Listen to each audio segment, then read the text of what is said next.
Hai. Selamat datang kembali di channel Min Donghua. Kali ini kita akan melanjutkan cerita Donghua, Battle Troop di Heaven. Gak pakai lama lagi, langsung aja kita ke ceritanya. Check it out. Tapi saat racun ini berubah menjadi uap dan penawar racunnya belum teratasi. Sebaliknya, itu membentuk kabut beracun yang lebih sulit untuk dicegah. Oleh karena itu, Xiaoyan mau tidak mau mundur ke belakang. Jelas, melihat kabut beracun di sekitarnya, sekarang Xiaoyan berada dalam situasi yang sangat tidak menguntungkan. Jika Xiaoyan selalu ada dalam kabut beracun ini, maka dia akan selalu dirugikan. Metode beracun Ningyo memang ampuh, namun cara serangan terpenting masih mengandalkan racun jarak jauh. Jadi saya harus memancingnya keluar dari kabut beracun ini, karena Ningyo tidak bisa dibiarkan terus berada di atas angin. Segera, dengan bantuan kekuatan guntur ekstrim sosok Xiaoyan terbang dengan kecepatan sangat cepat, dan dia ingin keluar dalam jarak tertentu dari kabut beracun ini. Ternyata Yang Mulia tidak berani melawan. Ningyo mendengus dingin. Kemudian ular piton beracun itu mengeluarkan suara pelan, seolah-olah Ningyo telah berubah menjadi ular piton beracun ini. Meskipun suaranya telah berubah, tapi Xiaoyan juga tahu bahwa itu adalah Ningyo. Namun Xiaoyan tidak tahu bahwa Ningyo sedang mengendalikan ular piton beracun itu. Atau apakah dia berubah menjadi ular piton beracun? Sehingga dengan cepat dia melintasi kabut beracun ini, dan dia langsung menuju ke arah Xiaoyan yang sedang mundur. Pada saat yang sama, Yonggu dan yang lainnya berada di luar kabut beracun ini, dan hanya teriakannya yang terdengar. Saat itu dia samar-samar melihat sesosok tubuh bergegas keluar. Dan setelah itu seekor ular piton beracun berwarna hijau biru juga keluar. 7 langkah mengejutkan para dewa. Jelas sosok yang keluar adalah Xiaoyan dari kabut beracun. Kemudian dia berbalik dengan tajam dan mengambil beberapa langkah di udara. Segera bayangan besar langsung mengembun di udara. Setelah bayangan kaki besar ini memadat, dia langsung menyapu ke arah ular piton beracun itu. Pada saat yang sama, ular piton beracun itu menghibaskan ekornya dengan keras. Tapi itu sebenarnya adalah konfrontasi hidup dan mati dengannya. Hanya saja tubuhnya dikelilingi oleh kabut beracun berwarna biru. Melihat pemandangan itu, tiba-tiba ular piton itu menyapu naik ke arah 7 langkah mengejutkan Xiaoyan dan langsung menabraknya dengan keras. Tuar. Di bawah tabrakan itu, bayangan kaki besar itu tiba-tiba berhenti, kemudian meledak karena benar-benar terkorosi oleh kabut beracun sampai hancur. Sialan, racun yang sangat kuat. Segera, Xiaoyan sekali lagi mengambil 2 langkah terakhir untuk menggunakan 7 langkah mengejutkan para dewa lagi. Meskipun kekuatannya tidak ditingkatkan menjadi yang terkuat, namun kekuatan ke-7 langkah ini sudah cukup besar.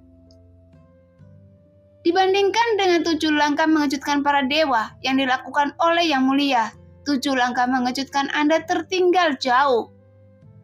Suara Ningyo tiba-tiba keluar dari ular piton beracun itu. Saat melawan Xiaoyan, dia tidak lupa menggunakan kata-kata untuk membuat marah Xiaoyan. Segera Xiaoyan melihat ular piton beracun naik ke langit lagi.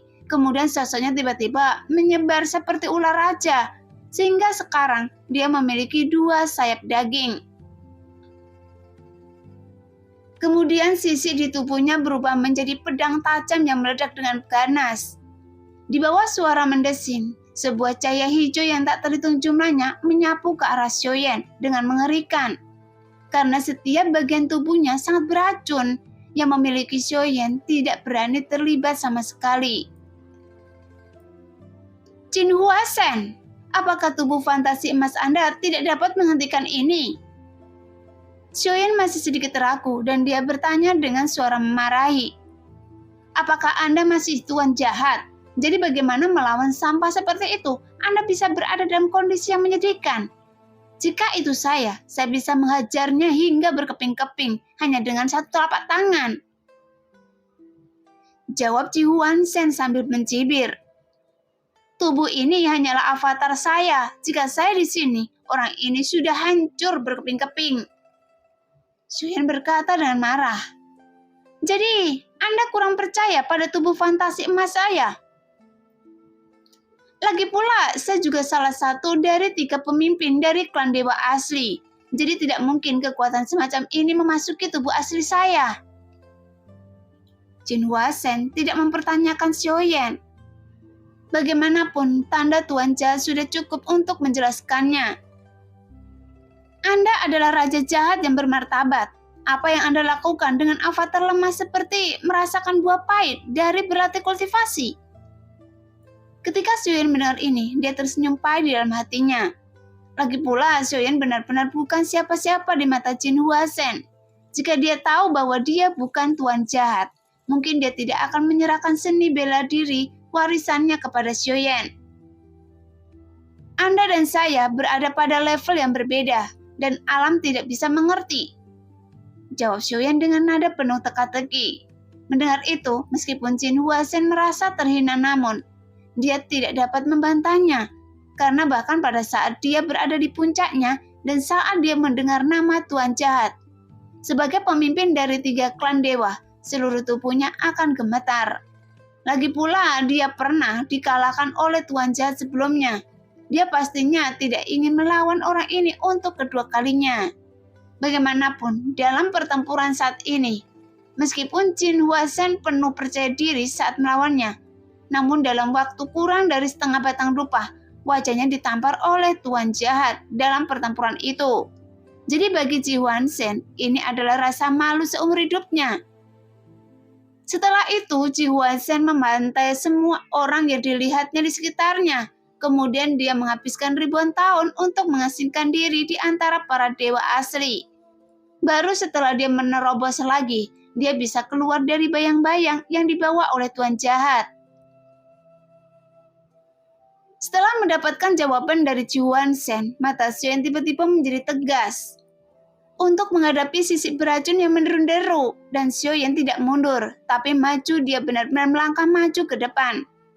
Segera sosok Xiaoyan yang masih dalam ukuran normal tiba-tiba berubah menjadi 1000 kaki. Jadi, jika dibandingkan dengan ular piton yang berbisa, tampaknya ukurannya hanya sebesar ular berbisa biasa. Tubuh fantasi emas! Xiaoyan berteriak dengan keras, kemudian tubuh besarnya langsung tertutup oleh warna emas. Tapi ini tidak terlihat seperti emas yang terkandung di bawah. Karena kulitnya bersinar dengan cahaya keemasan gelap, sehingga terlihat sepertinya dewa.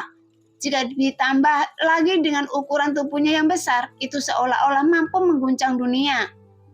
Segera Xiaoyan mengangkat tangannya dan langsung meraih ular piton beracun itu. Saat sisik beracun itu membuat dari tubuhnya, membuat suara tabrakan emas dan besi, sehingga tiba-tiba ada percikan api berterbangan kemana-mana. Tapi tidak satu pun dari mereka menembus kulit Xiaoyan. Saat ini, di bawah kekuatan guntur ekstrim, kecepatan Xiaoyan sangat cepat. Kemudian dia mengambil 7 inci ular piton beracun itu dan memegang ekornya dengan tangan yang lain. Kemudian dia memutarnya dengan gila-gilaan. Yah, sepertinya trik ini, tapi mengapa ini sangat tidak sedap dipandang? Long Biu memandangi raksasa emas besar, dan ular piton beracun itu dilempar-lemparkan ke tangan Xiaoyan, sehingga dia tersenyum canggung. Namun rasa sopan di wajahnya membuat ekspresi Zhonggu dan yang lainnya juga menjadi sedikit aneh. Segera Xiaoyan melemparkannya ke tanah, dan sisi ular piton beracun itu meledak dengan keras. Ketika semua orang hampir melihat situasinya, tiba-tiba Xiaoyan menangkap kedua ujung ular piton beracun itu, dan robek dengan keras, yang membuat ular piton beracun itu terbelah menjadi 2 bagian. Namun karena kekuatan Xiaoyan terlalu besar, ular piton beracun itu meledak seketika, sehingga daging dan darah yang penuh racun langsung menyebar. Segera Xiaoyan mundur ke belakang dengan sangat kasar, tapi sosok yang sedikit malu itu tidak lain adalah Ningyo, karena dia terlempar. Setelah Ningyo menstabilkan sosoknya, aliran darah tumpah dari sudut mulut. Kemudian dia menatap dengan muram raksasa yang menghalangi langit dan matahari di depannya. Ini dewa asli, kata Ningyo dengan terkejut. Segera sosok besar Xiaoyan berubah menjadi bentuk normal dalam sekejap. Kemudian penguasa berat misterius yang mendalam langsung terkondensasi di tangannya. Kemudian dalam pandangan ini mata Nengyo, tiba-tiba sosok Xiaoyan menghilang seketika dalam sekejap. Tepat pada waktunya untuk mencoba teknik penguasa langkah kuno yang baru saja saya pelajari. Pada saat ini seluruh tubuh penguasa berat di tangan Xiaoyan telah berwarna merah karena terbungkus oleh guntur dan api. Kemudian Xiaoyan menarik nafas dan mengembuskannya. Saat berikutnya telapak tangan melewati tubuh penguasa berat misterius. Bagaimanapun keterampilan bertarung ini benar-benar berbeda dari keterampilan penguasa Xiaoyan sebelumnya. Karena ini adalah transformasi dari ilmu pedang. Namun pada intinya tidak hanya perbedaan di dalamnya, lagi pula penguasa dan pedang itu sendiri memiliki pendekatan yang berbeda. Meskipun tujuan akhirnya sama, karena kaki pertama mempunyai arti bahwa yang terpotong adalah momentumnya, dan itu sudah memiliki kekuatan aturan yang tersembunyi di dalamnya. Jadi, apakah itu kuat atau tidak? Itu semua tergantung pada pemahaman Xiaoyan tentang metode penguasa berat. Tapi tentu saja Xiaoyan tidak perlu mengkhawatirkan tentang hal ini, karena sejak dia berada di ranah Kaisar Dou, Yalou telah menyerahkan penguasa berat misterius yang mendalam kepada Xiaoyan, dan Xiaoyan sendiri hampir tidak pernah mengganti senjatanya sama sekali. Dan senjata utamanya tetaplah penguasa berat ini. Tuar! Suara ledakan bergema dari potong dengan satu kaki, seolah-olah momentum tersebut tampaknya memegang seluruh kekuatan di dunia. Kemudian momentum tersebut menyapu ke arah Nengyo dengan ganas. Tepat ketika merasakan momentum yang luar biasa ini, mata Nengyo tiba-tiba fokus dan terus menatap bayangan penguasa raksasa yang menjulang. Seolah-olah Xiaoyan ingin menggunakan kekuatan langit dan bumi datang untuk menekan Nengyo. Apakah Anda pikir hanya Anda yang memiliki keterampilan bertarung tingkat kuno? Saya juga memilikinya, kata Nengyo sambil mencibir. Nah, demikianlah cerita hari ini. Terima kasih yang sudah menonton video Min Earth sampai selesai. Sampai jumpa di video selanjutnya. Bye-bye.